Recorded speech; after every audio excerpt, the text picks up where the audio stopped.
Amen. Amen. Nous acclamons le Seigneur. Tobeteli nkolo na biso maboko.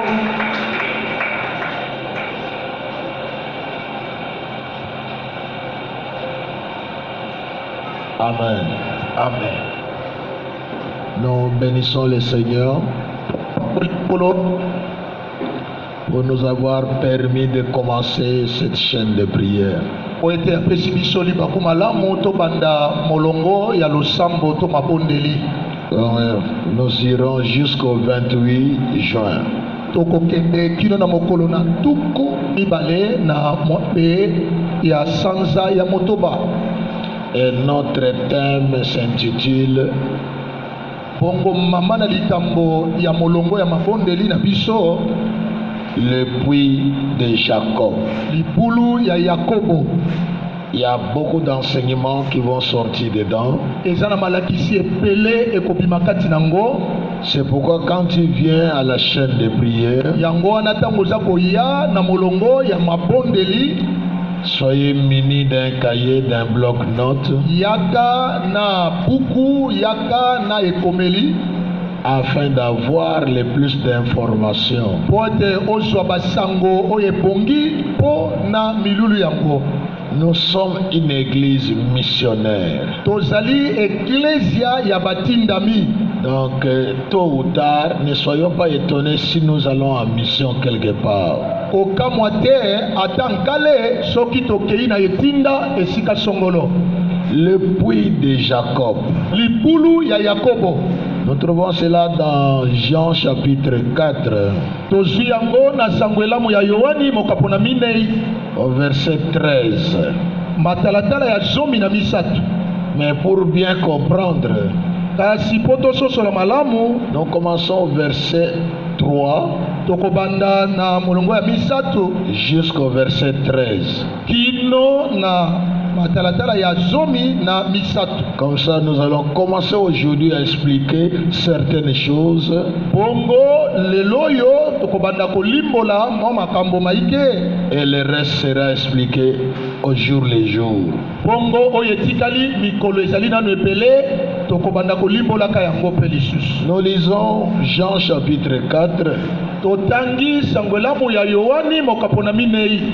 Verset 3. Bongo matalatala na misato kino na zomi na misato. Suivons tous la lecture. Totelemi pe tolanda matangi ezala na français ezala na lingala. Jean chapitre 4, le verset 3 à 13. J'ai la version Louis II, je lis au nom de Jésus. Alors, il quitta la Judée et retourna en Galilée. Comme il fallait qu'il passe par la Samarie, il arriva dans une ville de Samarie nommée Sichar, près du champ que Jacob avait donné à Joseph son fils. Là se trouvait le puits de Jacob. Jésus, fatigué du voyage, était assis au bord du puits. C'était environ la 6e heure. Une femme de Samarie vint puiser de l'eau. Jésus lui dit, « Donne-moi à boire. » Car ses disciples étaient allés à la ville pour acheter des vivres. La femme samaritaine lui dit, « Comment toi, qui es juif, me demandes-tu à boire, à moi qui suis une femme samaritaine? » Les Juifs, en effet, n'ont pas de relation avec les Samaritains.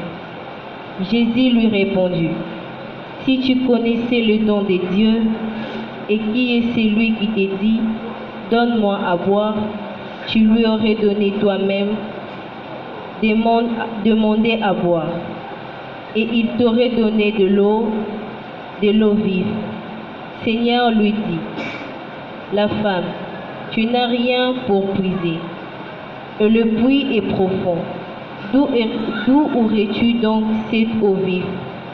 Es-tu plus grand que notre père Jacob, qui nous a donné ces puits et qui en a bu lui-même, ainsi que ses fils et ses troupeaux? » Le verset 13, Jésus lui répondit, « Quiconque boit cette eau aura encore soif. » Amen. Yohane mokapo na minei nzela ya misato kino zomi na misato natangi na kombo na Yesu. Tango Yesu ayoki makambo abandaki koloba mpo na ye, alongwe na region ya Yudea pe azongi na Galile. Mpo na kokende kuna esengelaki kokatisa region ya Samari. Yesu akomi na mboka moko ya Samari, kombo na yango Sika. Ezali penepene ya elanga oyo Jacob apesaka na mwana na ye Joseph.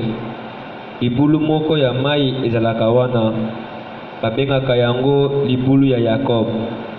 Yesu alembaki na nzela, bongo afandi pembeni ya libulu yango. Ezalaki penepene ya midi. Awa bayekoli na ye bakendaki na Sika kosomba biloko ya kolia. Mwasi moko ya Samari ayei kotoka mai. Yesu alobi na ye, pesanga mai na mela. Kasi mwasi yango azongiseli ye, yango boni, yo ozali Moyuda, nga nazali moto ya Samari. Ndenge nini ozali kosenga nga mai? Pamba te Bayuda na bato ya Samari bazalaki koyokana te. Yesu alobi na ye, soki oyebaki likabo oyo Nzambe apesaka na bato pe soki oyebaki nani oyo azali kosenga yo mai, mbele yo moto olingaki kosenga ye mai ya komela, bongo alingaki kopesa yo mai ya bomoi. Mwasi alobi na ye, tata ozali na kantini te, pe libulu ezali molai penza. Ndenge nini okoki kozwa mai yango, mai ya bomoi? Ezali koko na biso Yakob moto atikela biso libulu ya mai oyo. Yo moto kutu amelaka mai ya libulu oyo na bana na ye pe banyama na ye. Yo okanisi oleki ye? Yesu azongiseli ye, soki moto ameli mai oyo akoyoka lisusu posa ya mai. Amen. Amen. Betela Nzambe maboko et nous pouvons nous asseoir. Bongo tokoki kovanda. Amen. Amen. Nous voulions introduire notre thème Tolingi kopanda pe kokotisa mama na likambo na biso en parlant de ce qui s'est passé. Pona kolobela oyo elekaki. Jésus quitte Judée pour rentrer en Galilée. Yesu alongwe na Yudea po akota na Galilea. Les pharisiens cherchaient à lui créer des problèmes. Bafalisai bazalaki kolukela ye makambo. Et Jésus a réalisé que ces pharisiens ne sont plus d'accord avec lui. Ye amoni ete bafalisai oyo bazali kolinga ye lisusu te, baza kolinga pe makambo aza kosala te. Il s'est préparé pour changer d'itinéraire. Bongo amilengeli po ete abongolisa nzela. Une chose que nous devons savoir, eloko esengeli toyeba, la Judée est le quartier général des chefs religieux. Boye Yudea ezalaki esika moko ya bokonzi to bisika oyo bato nyonso oyo bazalaki kokamba bazalaki kovanda. Donc les chefs religieux habitaient généralement du côté de la Judée. Bakambi ya biyamba nyonso bazalaki kovanda na bisika yango. C'est comme ça ils avaient de l'autonomie sur tout le monde. Yango bazalaki na mpifo, bazalaki na nguya, bazalaki na bokonzi likolo ya bato nyonso. Tandis que la Galilée était la région prédominée par les Juifs. C'est comme ça que Jésus a pensé tourner son regard vers les non-Juifs. Et il va chercher à avancer vers cette région.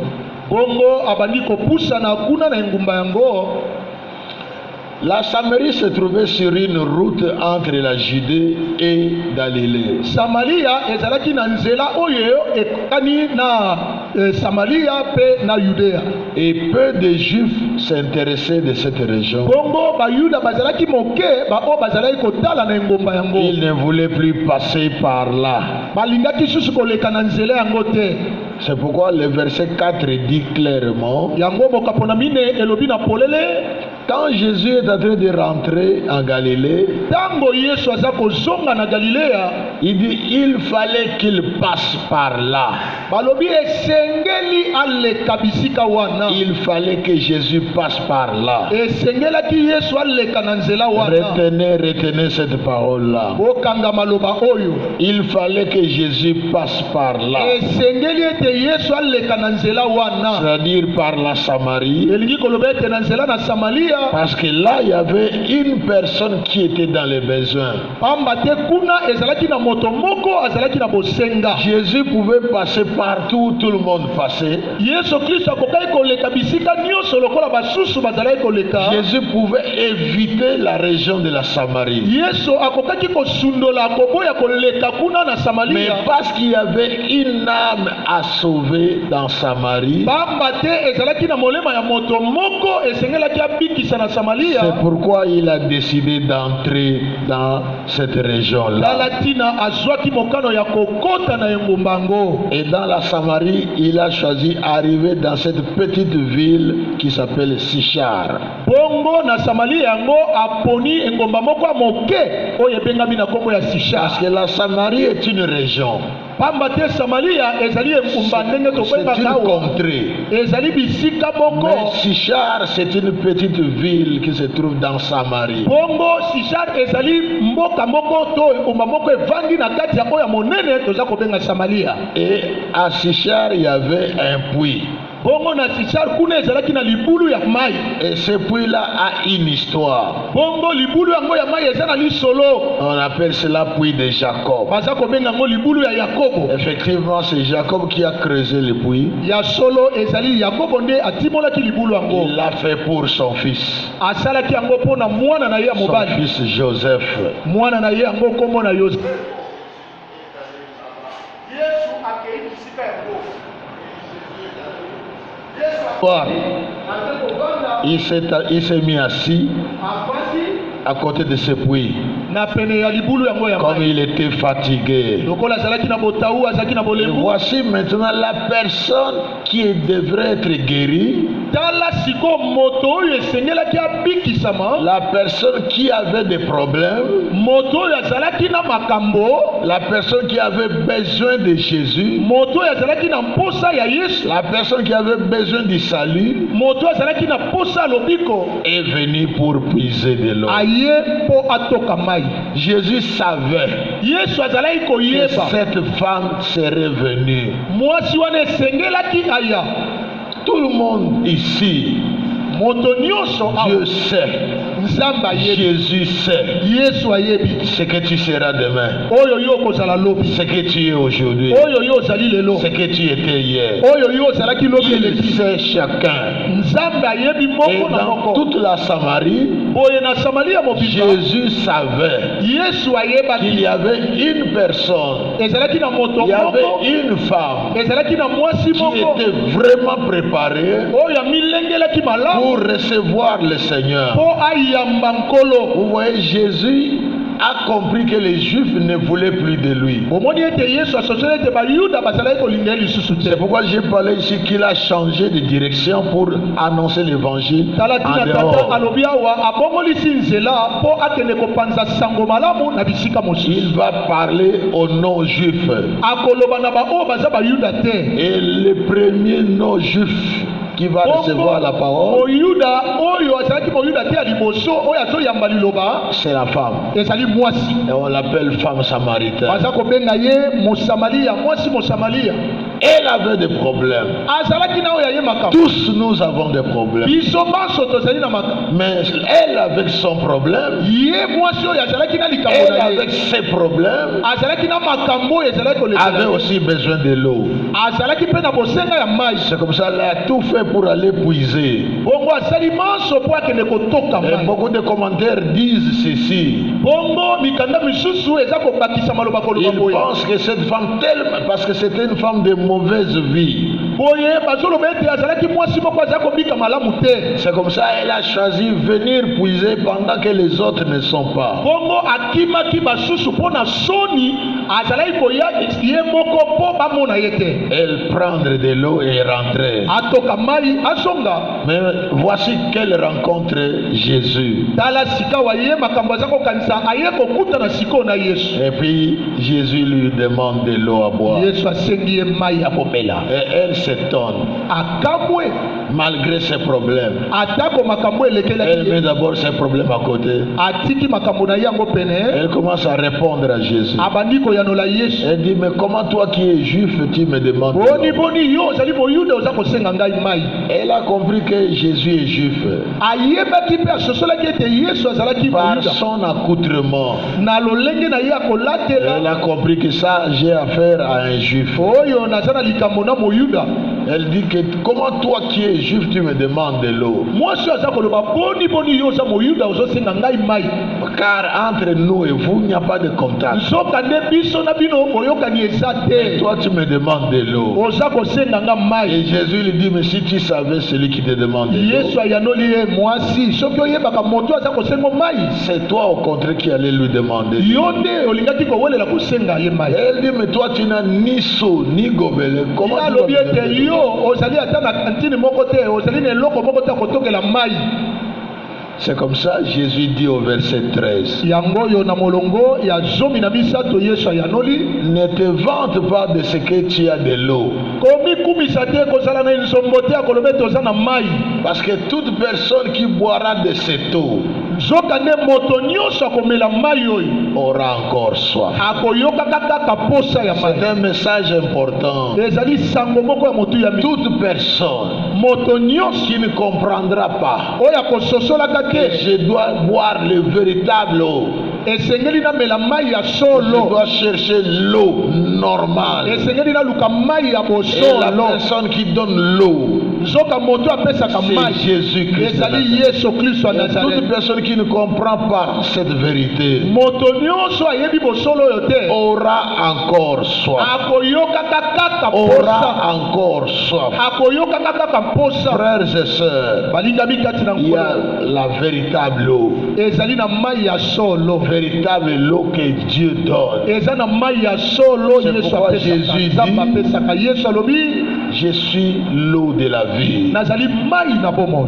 Dans toute eau que vous pouvez boire, Mai nyonso bokoki soyez komela sûr que vous aurez encore soif. ondimisa mete bokoyoka Tout kaka vin posa. que vous allez prendre, le vin que vous allez prendre, Vino nyonso bokomela vous aurez encore soif. bokoyoka kaka mposa. Tout ce que vous allez manger, Maso vous bokoliaka aurez encore faim. bokoyoka kaka Tout ce nzala que vous voudrez faire, oyo maso vous bolingi serez kosala encore dans les besoins. bokoyoka kaka Mais il y a une chose, eza na eloko il y a moko une eau. eza na mai moko. Si vous buvez cette eau, Soki bomeli mai si yango, quelqu'un boit cette eau, soki moko ameli mai il yango n'aura plus soif. akoyoka su Il mposa n'aura te, plus soif. akoyoka su Il mposa n'aura te, plus soif. akoyoka su Et mposa te. Jésus et la femme dit, Mwasi alobi en tout cas, si tel est le cas, soki makambo yango eza boye donne-moi de cette eau-là, pesanga mai yango afin que je ne revienne plus ici. mpo nazongaka na ngai lisu te na libulu oyo. Alléluia. Amen. Est-ce qu'on peut acclamer le Seigneur? Tokoki obetela nkolo na biso maboko.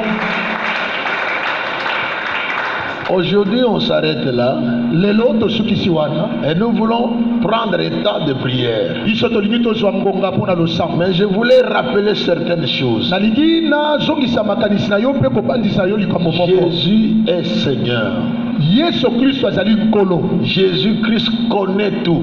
Yesu Kristo ayebi nyonso, Jésus connaît ta vie. ayebi bomoi na yo, Il connaît ta souffrance. ayebi bapasi na yo, Il connaît des moments difficiles que tu passes. ayebi bileko ya pasi oza kolekisa. C'est pourquoi il est venu sur la terre. Yango oyo aya na se na mose, C'est pourquoi il est né. yango abotama, Il a grandi. akolaka, Il est mort. akufi, Il est ressuscité. asekwi, Il vit à jamais. aza kobika Mais seko na pendant seko. sa vie terrestre, Bongo ntango azalaki na moi awa il faisait faisait l'évangélisation. azalaki kokende panza sango malamu. Et ici, c'est le tour de cette dame. Boye awa bisika totangi ezalaki Jésus est lingala en ya train mwasi. d'évangéliser cette dame. Yesu Kristo azalaki koteya ye sango malamu. Jésus connaît la vie de cette femme. Yesu Kristo ayebi bomoi ya Mais mwasi. Jésus ne condamne pas cette femme. Akitiseli ye etumbu te. Jésus ne critique pas cette femme. Asuli ye te, atongi ye Et te. Jésus cherche à récupérer cette femme. Aza koluka kozongisa ye lisusu. C'est comme ça qu'il a décidé de passer par Sichar. Tala azwaki mokana koleka na ingumba oyo. Aujourd'hui, il y a un Sichar. Boye ezali pe na Sichar mokolo Jésus lelo. connaît ton Yesu problème. ayebi likambo na yo. Jésus connaît ta souffrance. Yesu ayebi pasi na yo.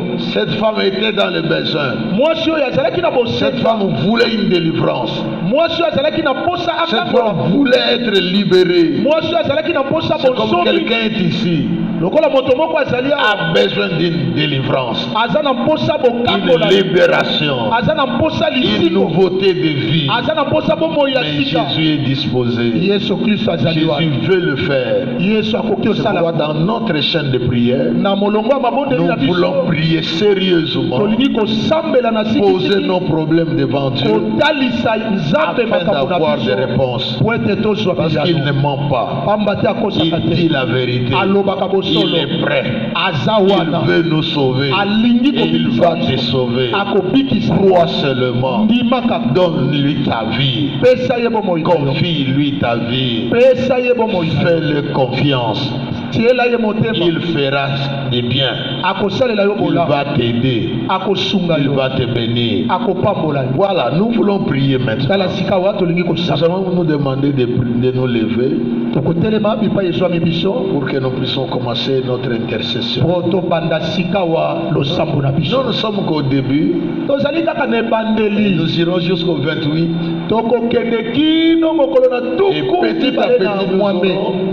nous aurons ces deux exercices. Boye tokobanda kosala ka bangala sisi Il mibale. y a un enseignement et il y a une prière.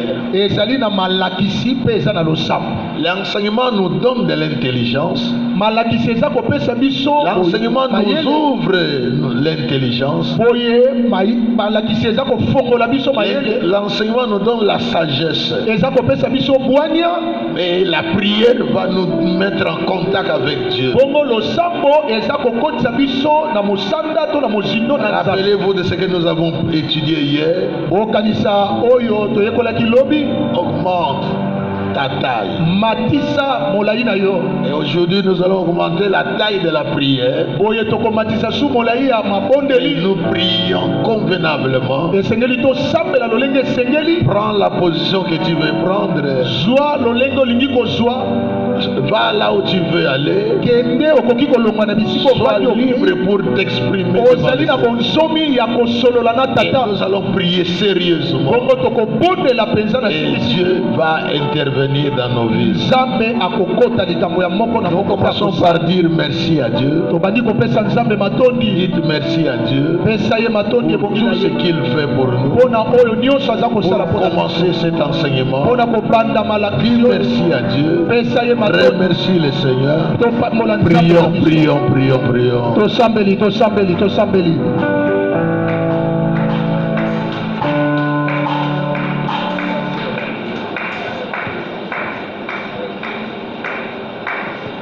Mama beta maboko banda kopesa nzambe na merci, banda kopesa ye merci. Toza na ebandeli, toza na ebandeli, toza na ebandeli.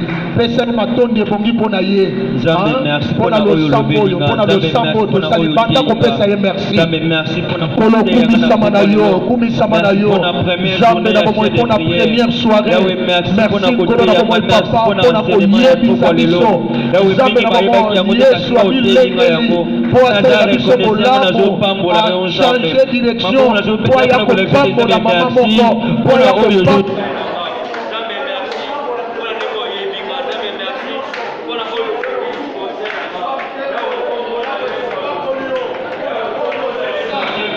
mpona manso ozosala mpona molimo oza nango mpona nga mpona bolamu oza nango mpona nga oza na susi ya vi na nga oza kobonga na nga yango otinga baloba oyo na pokwa lelo sur le puits de Jacob. Papa merci parce que oyebi nga soki oyebaki mwasi wana lelo ezanga Dieu merci parce que oyebi nga merci parce que oyebi esika nazali yawe merci parce que omemi nga awa pamba te kombo na yo nzambe ezwa lokumu kombo na yo nzambe ezwa lokumu. Bible lobi il fallait aller kilawana. Toujours bon de la par rapport à il fallait. Nazana ba problème il fallait yeso le kananda kona biso. Nazana bitumba il fallait kaka oleka. Yango na tomboli yo Yesu. Yango na pesi yo merci parce qu'il fallait oleka na comprendre na ndimi oleki bainanga. Na yeso le kwa ya la awa lokolo koleke la awa nakozwa eyanonanga nakozwa solution nakozwa réponse yatinanga parce que nakomprenaki il fallait oleka nayebaki il fallait oleka na bapasi oyo naza nazo na bitumba oyo naza nazo na bapasi oyo nazomokilekela awa lekela na libota na ngai lekela na ndako na ngai lekela na mosala na ngai mama peta maboko bondola nzambe na ngai il fallait Seigneur esengeli olekawa esengelaki makambo oyo ekolela ngai esengelaki maladi oyo eya mpo yesu aleka esengelaki liwa oyo eya mpo yesu aleka esengelaki baprobleme oyo eya mpo yesu aleka mama peta maboko ozobondela nzambe na nguya nyonso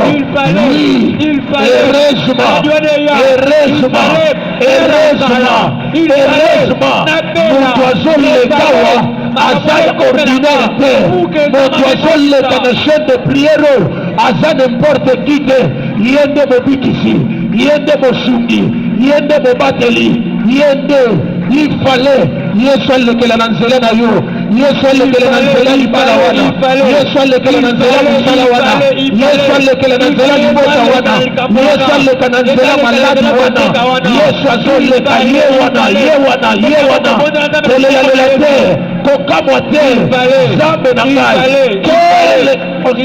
quelle faveur quel privilège quelle opportunité nzambe na ngai il fallait n'appeler pour Yesu aleka. Alléluia. Il fallait n'appeler pour Yesu aleka. Il fallait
Zambe na ngai nazotonda yo mama ozobeta maboko maladi wana il a fallu Yesu aleka kaka liwa wana ekomelaki bino baproblème oyo ekomelaka yo voilà raison ya passage ya Yesu voilà raison ya passage ya Yesu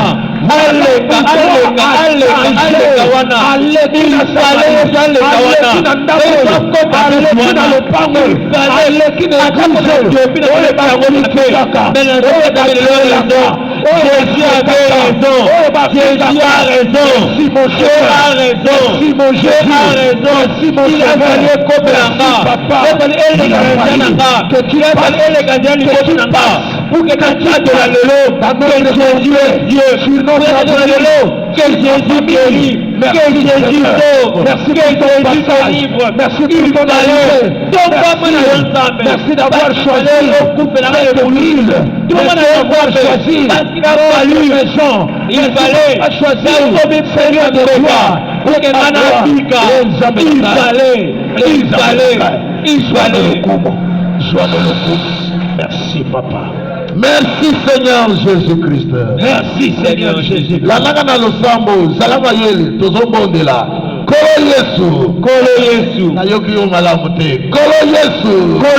Na pesi yo merci. Oyebinga. Oyebi mobali na nga. Oyebi mwasi na nga. Oyebi bana na nga. Oyebi ndako na nga. Oyebi ba situation na nga. Yango ye. Chaîne de prière. Oye pana na posa na yo. J'ai besoin.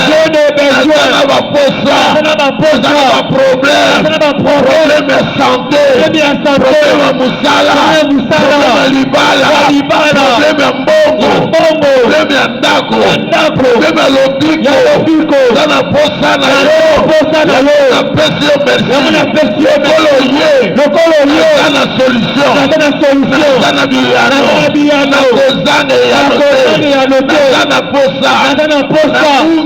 Na bungi. Suki. Yango Yesu. Na yepai na yo. Banda kolomela yo.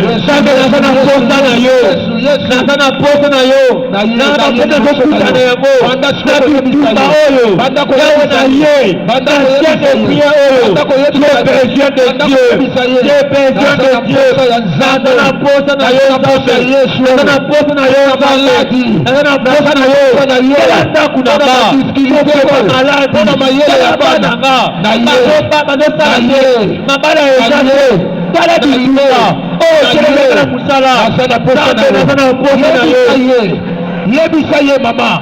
Tabola. J'ai besoin de Dieu. Ce qui n'a rien à voir avec le pour les années prochaines,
Merci Seigneur pour la guérison. Merci mon Dieu. Gloire à toi. Merci Seigneur Jésus-Christ. Merci Seigneur Jésus-Christ. Si j'ai mis ça au pays à Souka pour la lelo, c'est-à-dire qu'au bon de la verset 13, oh ils atteignent na biso. Alobi mutu nyonso akomela mai oyo akoyoka lisusu posa. Na ibite soko zokoma na niveau wana. Quiconque boira de cette eau aura encore soif. tozobondela nzambe nalingi namela mai oyo ekosilisa nga posa. Amen. naza na besoin ya mai oyo ekosilisa nga posa. nakoma toujours kotambola nakomi kolialia komelamela kosambasamba kozwazwa kokota kobimabima. nalembi vi oyo nalingi oyo nameli esili nayambi Yesu esili napesi bomoi na ngai epai na nkolo esili nakolanda kaka ye nakokende ni à gauche ni à droite. Donne-moi de cette eau. Lokola mwasi wana lobaki, donne-moi de cette eau. Tozosala la prière wana. Yahweh nazwa na simba na lia na pakola na lata epesanga kimia te epesanga solution te. Nga nalingi oyo ekovadisa nga libela. Tombola mongongo tobondeli nzambe. Yahweh na ye pokwa lelo pesanga mai oyo ekosilisa posa. Nzambe kolonga posa. Pesanga yo pesanga bomoi ya seko. Pesanga nzambe na bomoi papa oyo ya motuya nazokoluka awa pesanga yo nasokepaoyo opandela mai okolobelanga posa nabela mai oyo okolobelanga posa avance de prière esila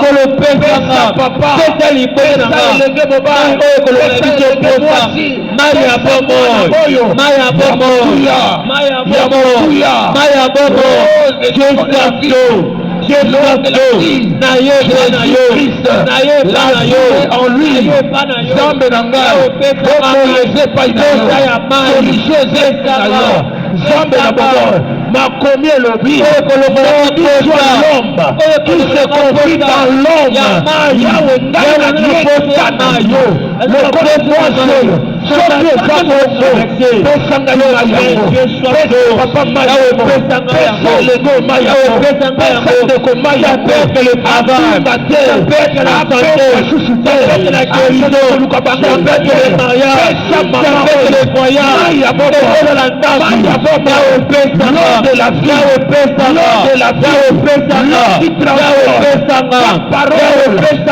suffit pesa biso mai ya bobo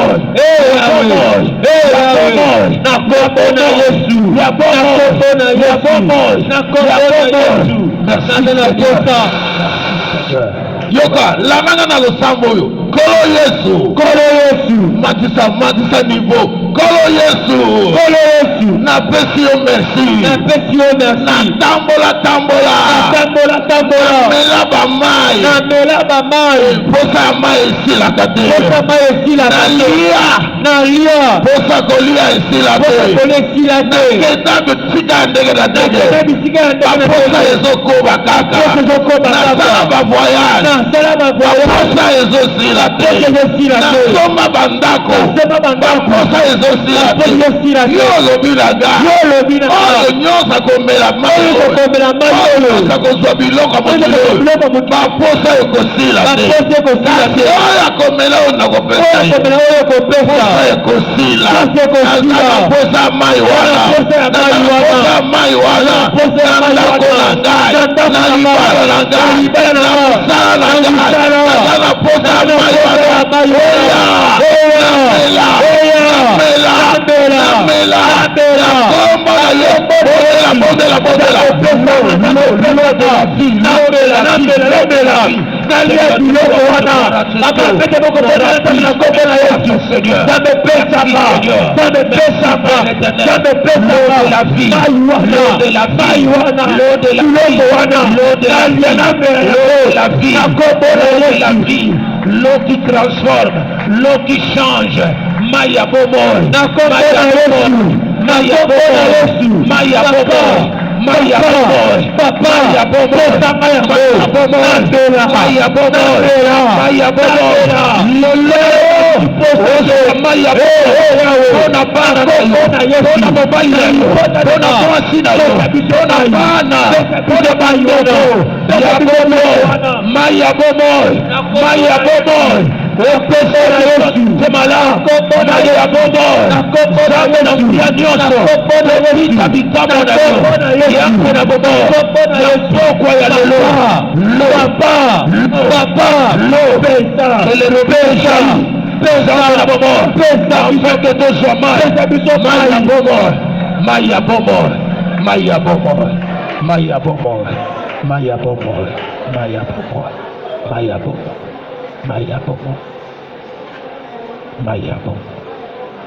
Alléluia.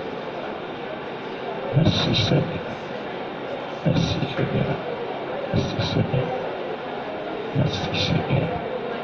Merci Papa. Merci. Gloire à Dieu. Gloire à Dieu. Gloire à Dieu. Gloire au Seigneur. Gloire au Seigneur. Gloire au Seigneur. Maiwana eloko nyonso na nzoto na yo batia ya mabe lokona mai ya bomoi Yesu azopesa guérison ekota na nzoto wana solution ezwama eloko nyonso bapakola yo eloko nyonso baleisa yo eloko nyonso bamelisa yo oyo emelako makila oyo esaka obelaka pamba lelo mai ya bomoi ekoti na nzoto wana mai ya bomoi ekoti na nzoto wana bika na kombo na Yesu bika na kombo na Yesu bika na kombo na Yesu bika na kombo na Yesu. Sois guéri au nom de Jésus. Sois guéri au nom de Jésus. Merci Seigneur. Il fallait oleka kaka na pokwa lelo pona mama oyo pona papa oyo pona ndeko oyo. Merci Seigneur. Mai omeli bakisi mingi changement ezate chaîne de prière eye pona yo bokei bisi aina bipai solution ezwami te. Yesu yewana Yesu yewana Yesu yewana. Merci Seigneur. Est-ce qu'on peut acclamer le nom de Jésus? Betela yena milolo ya bien.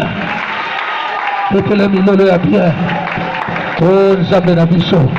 Yende mai na bomo. Yende mai na bomo.